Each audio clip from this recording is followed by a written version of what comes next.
संगति का असर। एक बार एक राजा शिकार के उद्देश्य से अपने काफिले के साथ किसी जंगल से गुजर रहा था। दूर दूर तक शिकार नजर नहीं आ रहा था।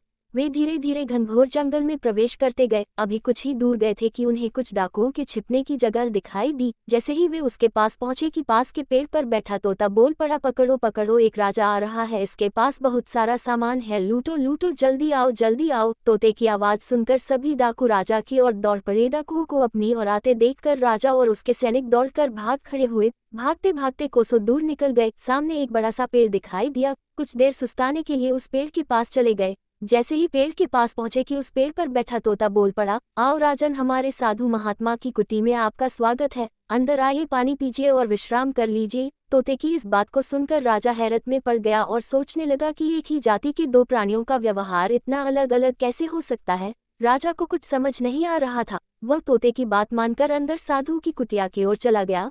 साधु महात्मा को प्रणाम कर उनके समीप बैठ गया और अपनी सारी कहानी सुनाई और फिर धीरे से पूछा, ऋषिवर, इन दोनों तोतों के व्यवहार में आखिर इतना अंतर क्यों है? साधु महात्मा धैर्य से सारी बातें सुनी और बोले, ये कुछ नहीं राजन, बस संगति का असर है। डाकुओं के साथ रहकर तोता भी डाकुओं की तरह व्यवहार करने लगा है और उनकी ही भाषा बोलने लगा है, अर्थात जो जिस वातावरण में रहता है वह वैसा ही बन जाता है। कहने का तात्पर्य यह है कि मूर्ख भी विद्वानों के साथ रहकर विद्वान बन जाता है और अगर विद्वान भी मूर्खों की संगत में रहता है तो उसके अंदर भी मूर्खता आ जाती है। इसलिए हमें संगति सोच समझकर करनी चाहिए।